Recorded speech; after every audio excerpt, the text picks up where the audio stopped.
여러분, 우리가 연약하다, 내가 너무 무력하구나, 내가 너무 작구나라는 걸 느낄 때는 언제입니까? 여러분의 인생에서 살다 보니까 난 너무 작구나, 내가 너무 연약하구나 이런 것들을 생각하는 때는 언제인가요? 무력함을 느낄 때 내가 약하구나, 연약하구나 생각이 들 겁니다. 내가 뭘 해야 할지 모를 때, 문제가 있는데, 어려움이 있는데 뭘 해야 되지?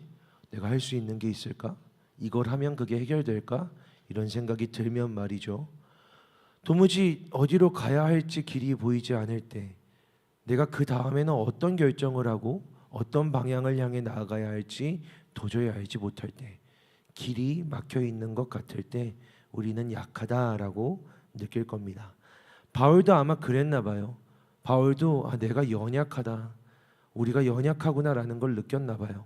로마서 8장에 보면 바울이 이렇게 기록하고 있습니다. 이와 같이 성령도 우리의 연약함을 도우시나니 우리는 마땅히 기도할 바를 알지 못하나 오직 성령이 말할 수 없는 탄식으로 우리를 위하여 친히 간구하시느니라. 바울에게 그런 일이 있었던 거죠. 마땅히 기도할 바를 알지 못하는 상황. 기도하자라고 하는데 기도 말이 안 나오는 상황. 내가 이 일, 이 사건, 이 문제, 이 사람, 이 관계를 위해서 뭐라고 기도해야 할지, 어떻게 기도해야 될지 도저히 감도 오지 않는, 기도할 수 있는 길이 보이지 않는 그런 상황, 바울에게도 있었던 겁니다. 어떻게 해야 하지? 이게 기도해서 될 일인가? 기도하면 들어주시나? 그런데 그때 바울이 들은 거죠. 내가 기도할 수 없는데 성령님께서 말할 수 없이 탄식하시며 나를 위해서 친히 기도하신다. 바울은 아마 그 소리를 들었나 봅니다. 성령님이 기도하시는 그 소리, 나를 위해 탄식하며 간구하시는 그 소리를 들은 거죠. 여러분, 우리에게도 바울에게도 뭘 해야 할지, 어떻게 기도해야 할지 모르는 그런 상황이 있었던 겁니다. 예수님이 승천하시고 나서 이제 초대교회, 초기의 교회가 시작이 되는데요. 예수님의 제자들, 12제자, 이 사도들은 모두 예루살렘에 있었습니다. 왜냐하면 그들은 다 유대인이었고, 그리고 예루살렘에도 아직 예수님을 믿지 않는 사람은 너무나 많았고, 여기에 할 일이 아직도 많이 있었기 때문입니다. 그런데 하나님이 사도 바울이라는 사람을 부르신 거예요.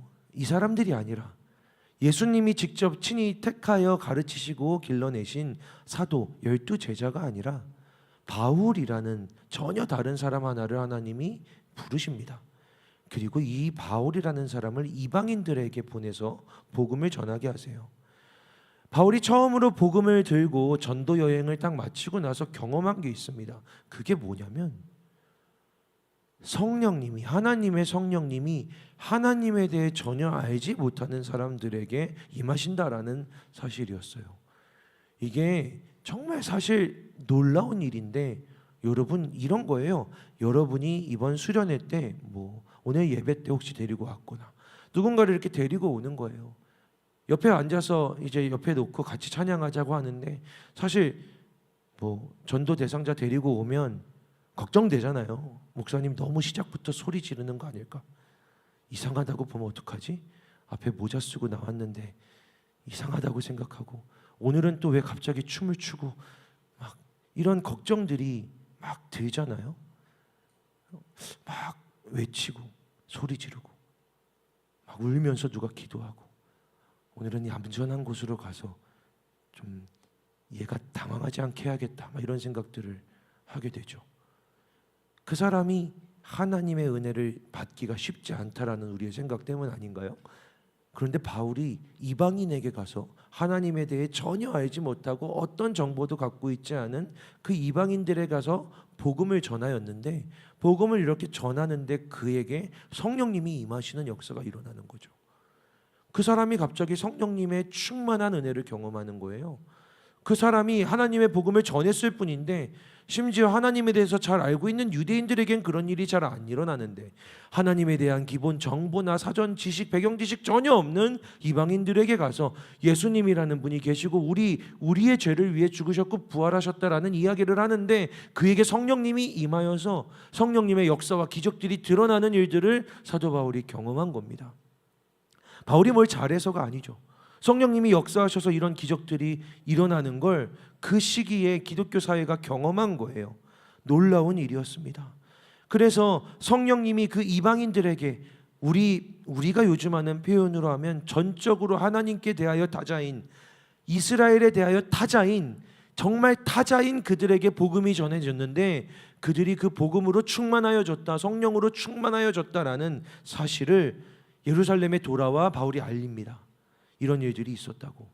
이방인들인데 사실은 우리 기준으로 보면은 범죄한 사람들인데 하나님을 모르는 사람들인데 성령님이 그들에게 임하셨습니다라는 보고를 했던 거죠.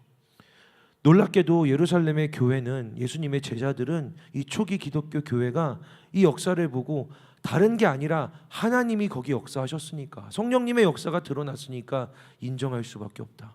하나님이 이방인들에게도 오시는구나. 할례를 받지 않아도, 세례를 받지 않아도, 그들이 뭔가 배경 지식이 없어도, 하나님에 대해서 심지어 몰라도 성령님이 오실 수 있구나. 우리가 인정합니다. 그들에게도 복음이 임했습니다 라고 그들이 인정했습니다. 그리고 그 이방인들에게 예루살렘 교회가 편지를 쓰죠. 당신들이 평안하기를, 우리와 함께 평안하기를 원합니다. 당신들에게 이 기독교에서 다른 짐을 지우지 않겠습니다 라고요. 우리랑 같이 되라고, 우리처럼 뭘 하라고 짐을 지우지 않겠습니다. 당신들에게 임하신 하나님을 인정합니다 라고 편지를 써서 준 겁니다. 이게 사실은 굉장히 큰 문제였어요, 바울 입장에서는.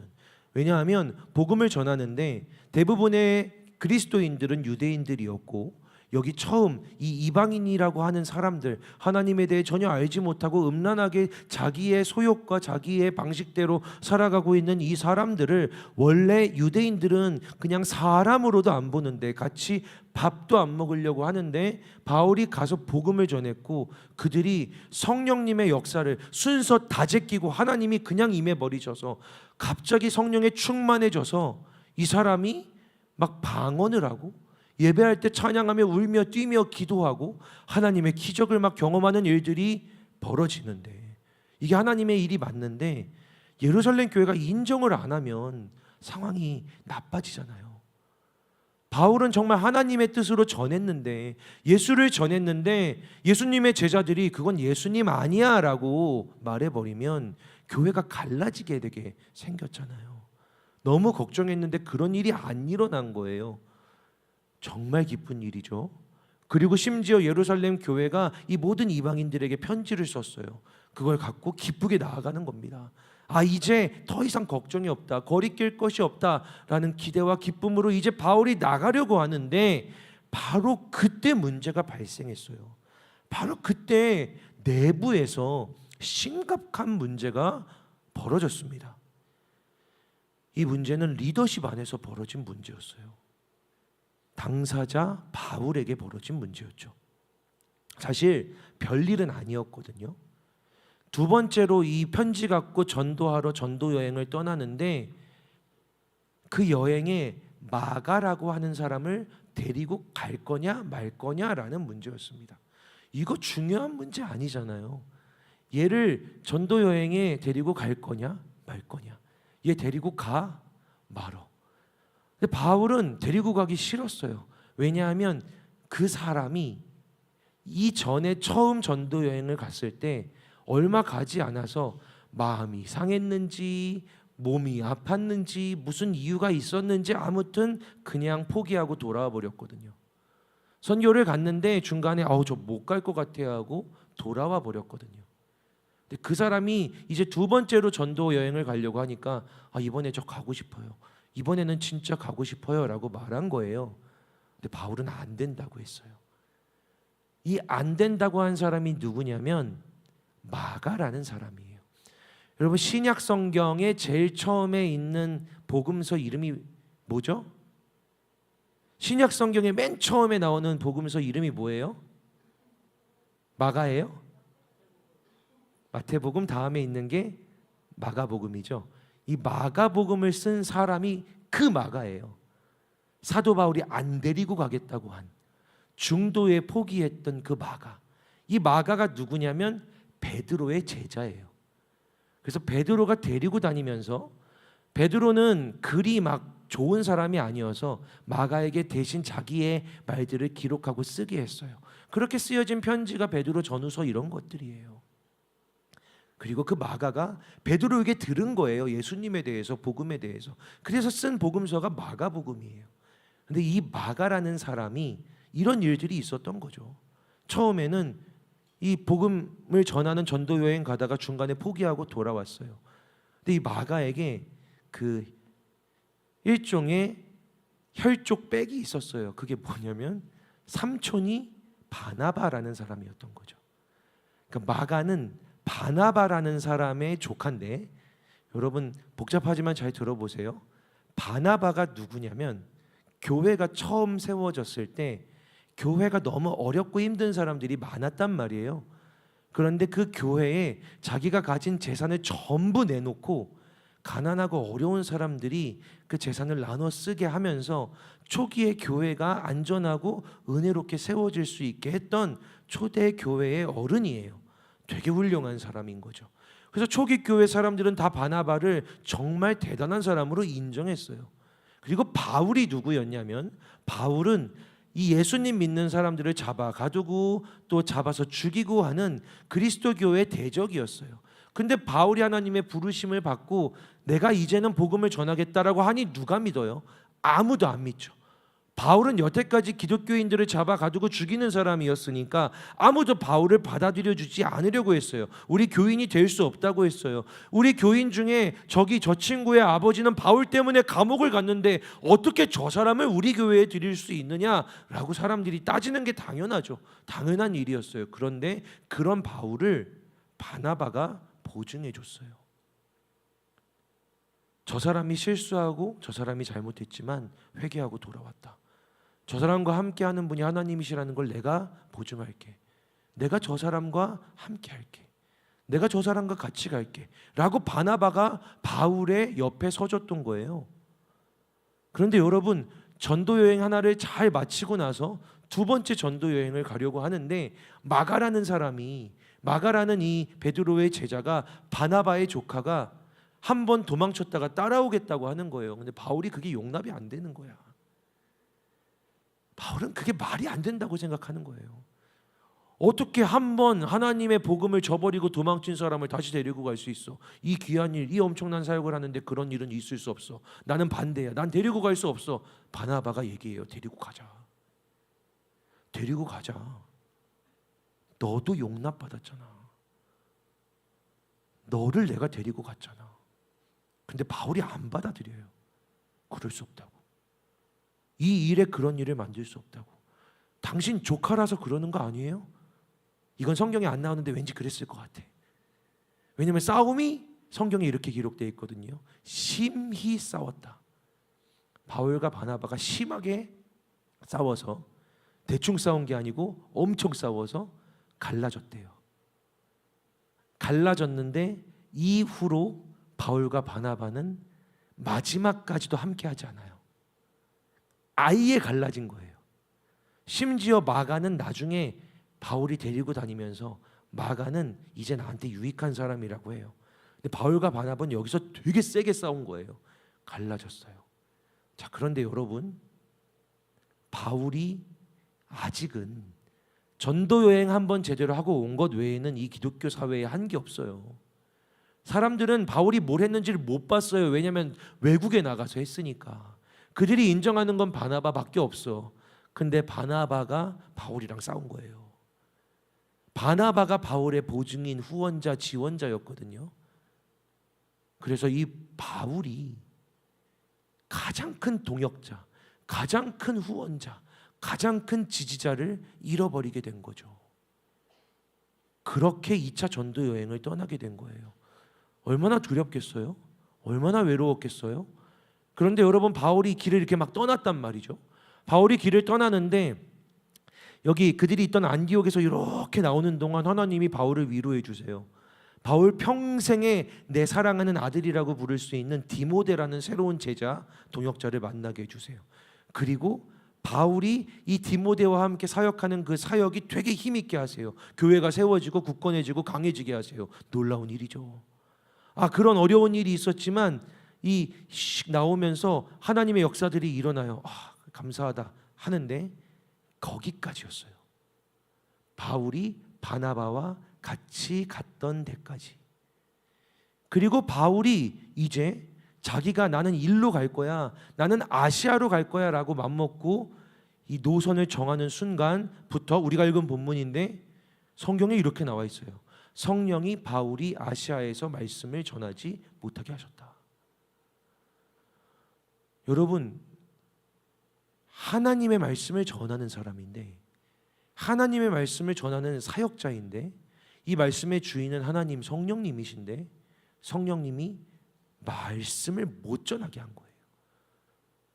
그게 얼마나 두려울지를 생각해 봤어요. 제가 설교를 하는데 안 떠오르는 거지. 여러분 앞에 섰는데 할 말이 생각이 안 나는 거지. 입이 벌려지지 않는 거지. 두려운 거지. 도망치고 싶은 거야. 그게 얼마나 끔찍한 상황이에요. 바울에게 그런 일이 벌어진 거예요. 성령이 말씀을 전하지 못하게 하셨다. 얼마나 두려웠을까요? 그래서 바울이 이동을 해요. 그 자리를 피하는 거예요. 다른 동네로 가요. 그런데 이제 더 놀랍게 성령이 바울이 가는 길을 막으셨다라고 성경에 기록되어 있어요. 말씀을 전하지 못하게 하셨을 뿐만 아니라 성령님께서 길을 막으셨대요. 여기가 보면 이 지도로 보면 제가 그런 거 잘 준비 안 하잖아요. 그러니까 여기 보세요. 저를 잘 보세요. 요게 지도다라고 했을 때 바울은 일로 가고 싶었어요. 근데 이 이동 경로를 보면 바울이 일로 가려고 하는데 성령이 막아. 그래서 밑으로 내려가. 또 막아. 그리고 일로 내려가는데 또 막아서 바울이 이쪽 방향과 반대인 이쪽으로 몰려가요. 몰려 끝까지 갔더니 거기가 땅 끝이에요. 드로아라는 항구죠. 저기로 가야 되는데 성령님이 밀어내서 막아서 바울이 가려고 하는 길조차 못 가게 막고 모든 거를 못하게 해서 밀고 밀어서 저 땅 끝에 바다 앞에 서게 하세요. 성령님이 바울을 막아서신 거죠. 그리고 바로 그 땅 끝에서 사도 바울에게 밤에 환상이 임하는데 꿈에 환상에 저기 이 바다를 건너면 유럽, 그리스가 있는데요. 생긴 게 달라요. 이 아시아 쪽 사람들하고 서남아시아 사람들하고 유럽 사람들은 생긴 게 다르잖아요. 족속이 다르잖아요. 쓰는 말이 다르잖아요. 어떻게 이해했는지는 모르겠지만 저기 라틴족인 그리스 사람들이 꿈에 나타나서 건너와 우리를 도우라 라고, 우리를 도우라 라고, 우리를 도우라 라고 환상 중에 바울에게 이야기하는 거예요. 길이 막힌 줄 알았는데 더 이상 성령님이 말씀하시지 않고 말하지 못하게 하시는 줄 알았는데 타자의 목소리가 들렸어요. 내 삶에 전혀 상관없었던, 관심 없었던 타자의 목소리가 들려오는 거죠. 바다 건너 저 유럽의 그리스 사람이 갑자기 우리를 도우라 라고 이야기해요.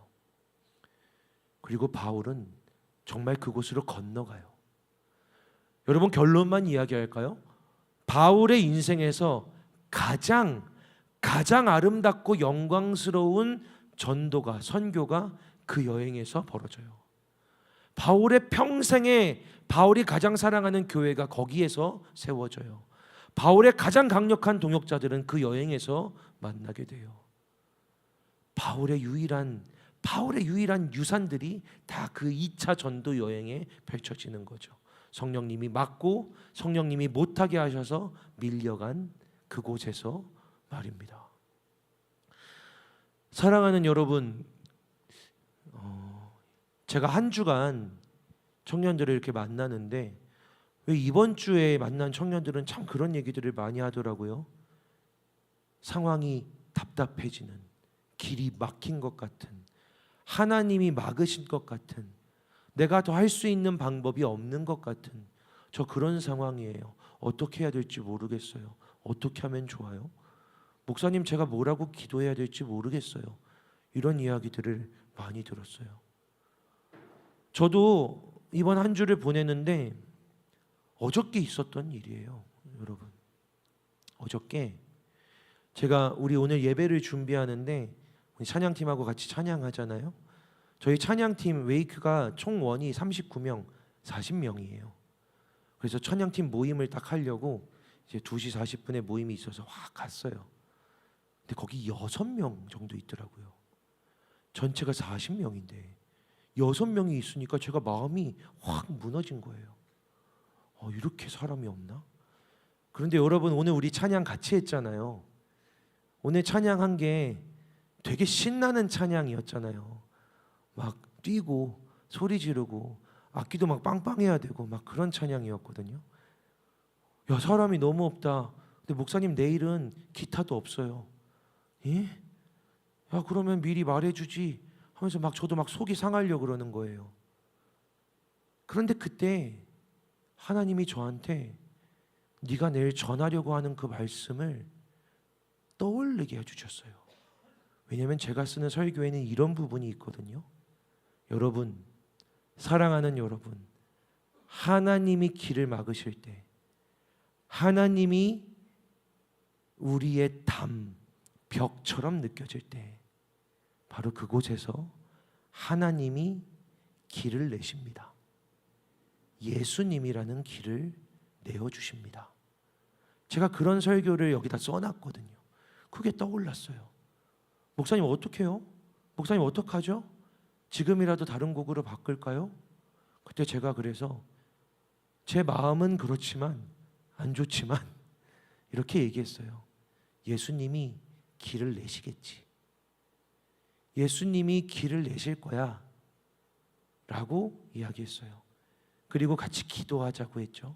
우리 같이 찬양하고 기도할까? 라고 이렇게 얘기했어요. 그때 불렀던 찬양이 이 찬양인데 이따가 결찬으로도 부를 거지만 여러분 함께 불러볼까요? 반주는 없어도 좋은데 자막은 한번 띄워주실 수 있나요? 결찬입니다. 지난주에 했던 결찬인데 너무 좋았어요. 그래서 이 찬양을 결찬으로 하려고 했는데 어저께 이 찬양을 같이 불렀거든요. 우리 같이 예수의 길이라는 찬양인데 함께 불러봅시다. 방송팀 미안해, 갑자기 얘기해서 분주해졌네. 멈춘 김에 피아노도 나와서 쳐줄 수 있어요?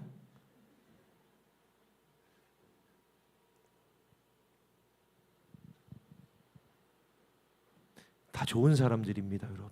그죠? 박수 한번 쳐주실래요?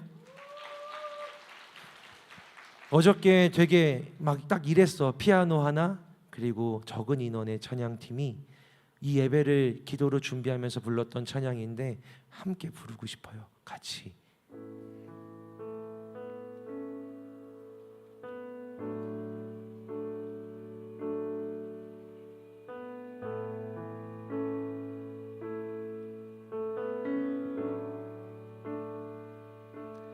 안개 속에서, 이게 키가 아닌 것 같아, 그치?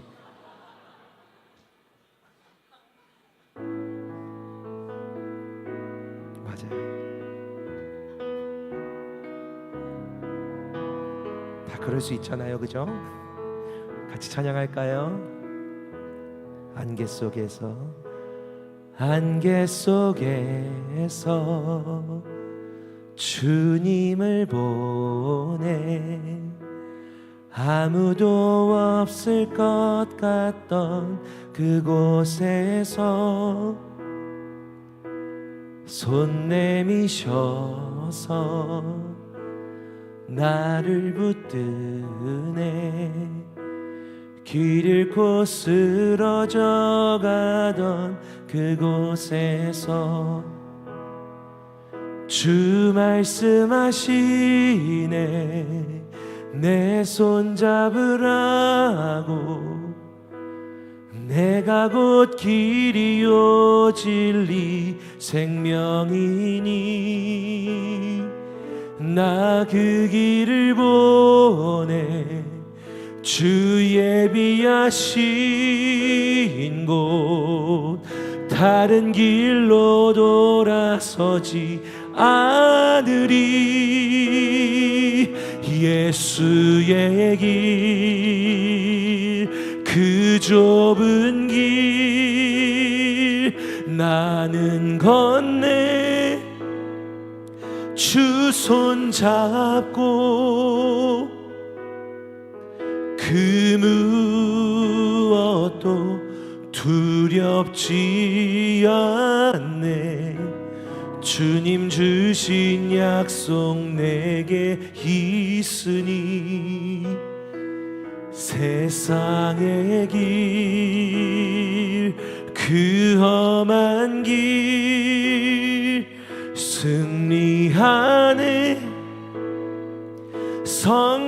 성령으로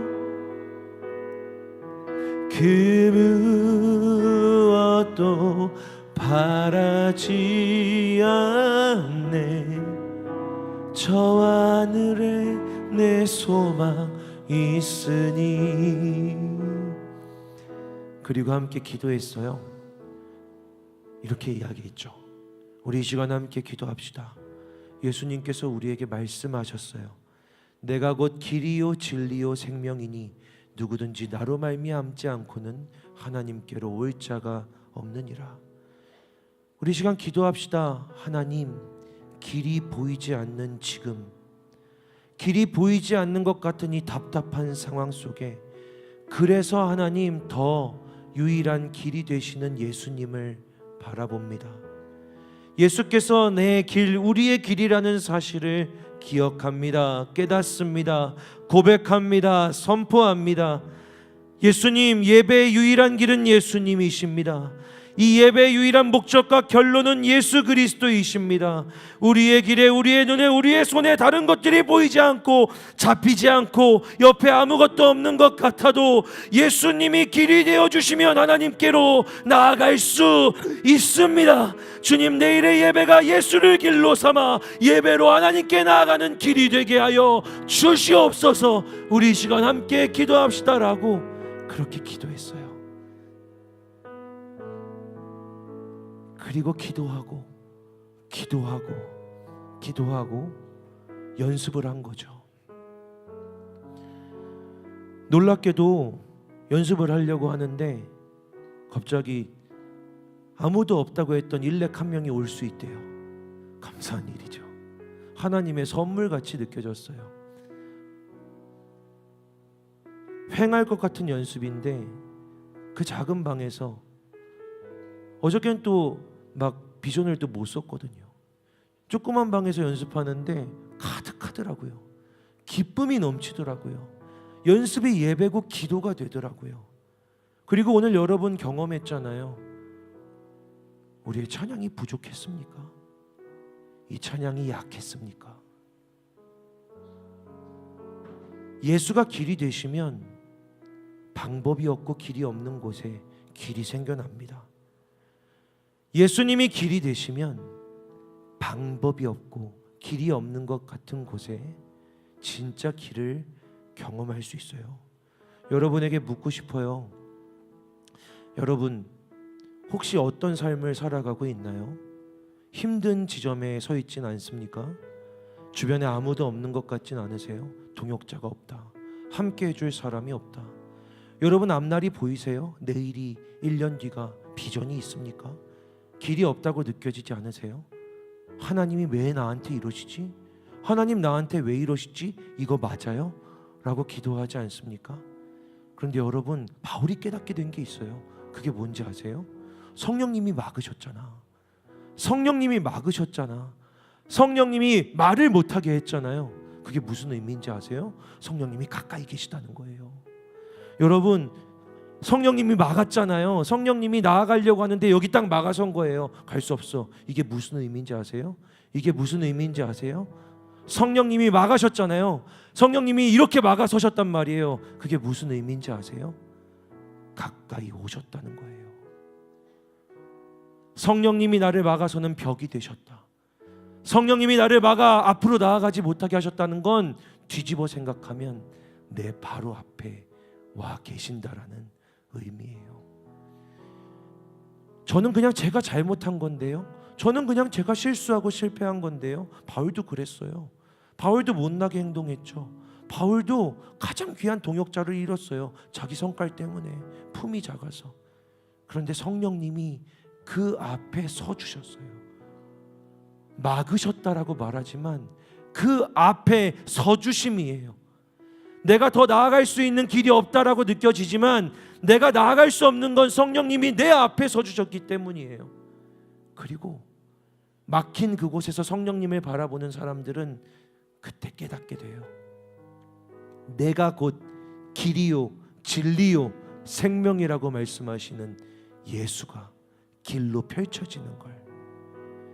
사랑하는 여러분의 삶에, 여러분의 인생에 막힌 것 같을 때, 더 이상 길이 없는 것 같을 때, 여러분이 더 이상 나아갈 수 없다고 생각될 때, 내 인생은 여기서 끝이겠거니라는 생각이 들 때, 그 벽에, 그 장애물에 성령님이 계시더라고 고백해 보세요.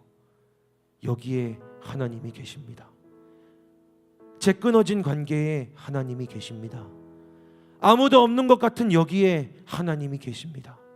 성령님이 여기 계십니다. 우리가 선포하면 그때 하나님이 예수라는 길을 열어주실 거예요. 저는 그 길로 달려갈 겁니다. 저는 오늘도 그 길로 나왔어요. 이 예배에는 예수라는 길이 있죠. 어저께는 길이 보이지 않았는데 예수라는 길이 펼쳐져서 여기까지 와 있어요. 사랑하는 여러분, 한소망 청년교회 예배에 예수라는 길이 나 있어요. 이 예수라는 길을 통해 걸어가면 하나님을 만나게 돼요. 오늘 예수라는 길을 통해 하나님을 만나는 여러분들이 되시기를 주님의 이름으로 축복합니다. 길 잃지 마세요. 여기엔 예수라는 길이 있습니다.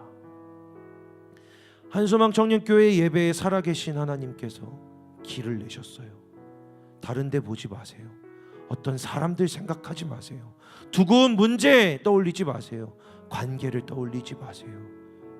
길은 예수뿐입니다. 이제 기도하며 예수 통해 하나님께로 나아가는 겁니다.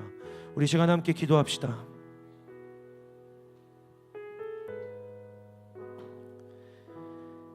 하나님, 막혀 있는 것 같은 우리의 삶에, 보이지 않는 우리의 인생에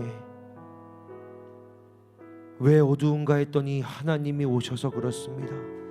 왜 보이지 않는가 했더니 어떤 길도 아니라 예수라는 길을 알려주시려고 모든 길을 막으셨습니다라고 고백하며 오늘 이 예배에서 예수라는 길을 통해 하나님을 만나는 간토의 한 사람 한 사람이 되도록 축복하여 주시옵소서. 예수 그리스도의 이름으로 기도합니다. 아멘. 사랑하는 여러분, 이 시간 자리에서 일어나서 함께 찬양하고 우리 기도하며 나아갑시다.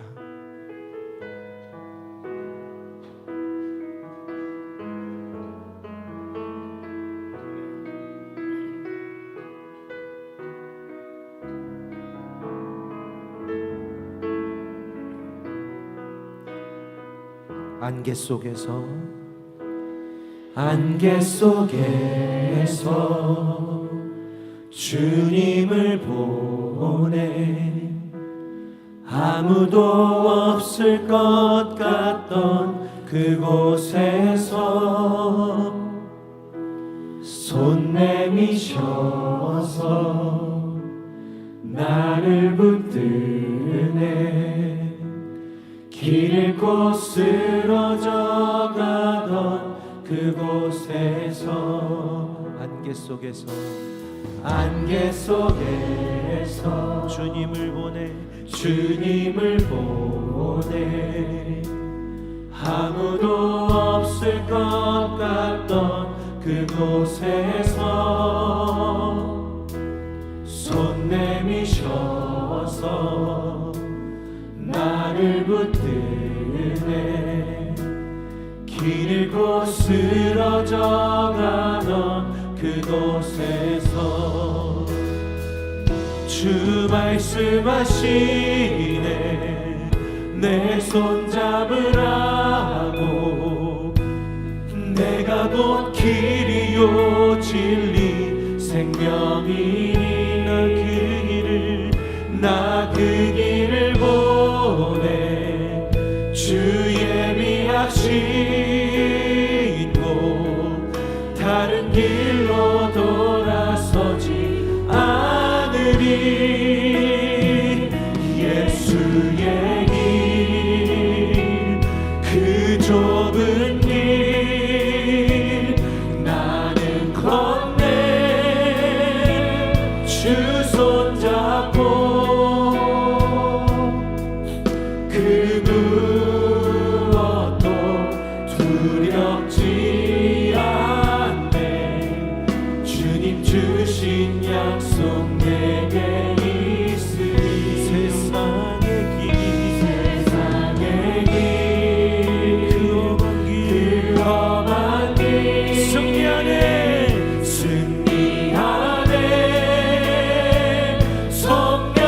성령으로 그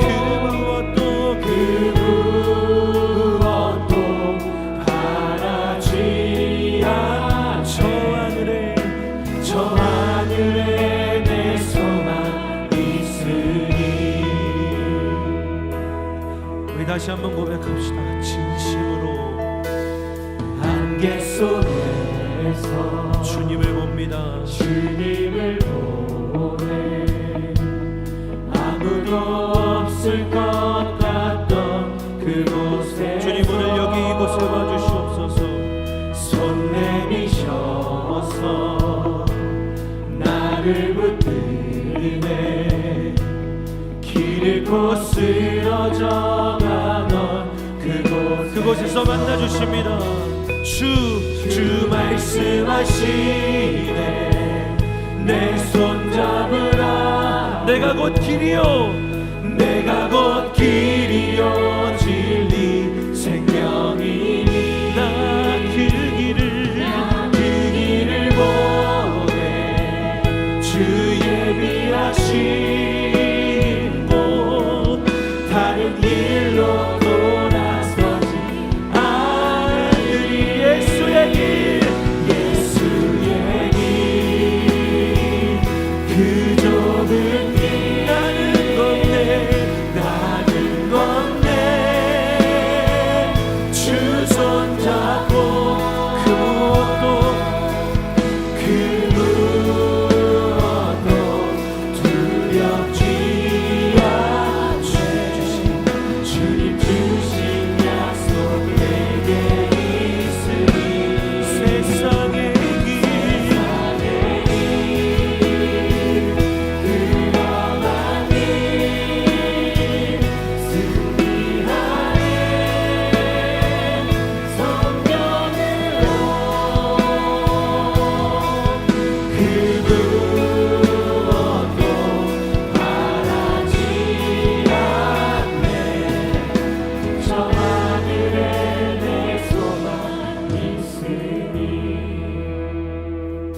예수의 길 그 좁은 길 우리 고백합시다. 나는 건네 주 손잡고 그 무엇도 두렵지 않네 주님 주신 약속 내게 있으니 세상의 길 그 험한 길 승리하네 성령으로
예수의 길, 그 좁은 길 나는 걷네. 주 손잡고 그 무엇도 두렵지 않네.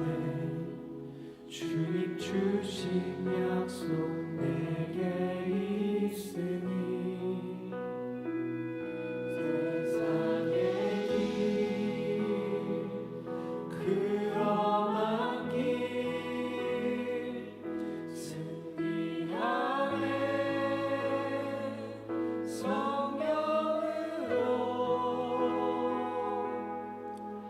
그 무엇도 떠나지 않네. 저 하늘에 내 소망 있으니. 사랑하는 간토의 청년들을 축복하며 기도합니다. 하나님,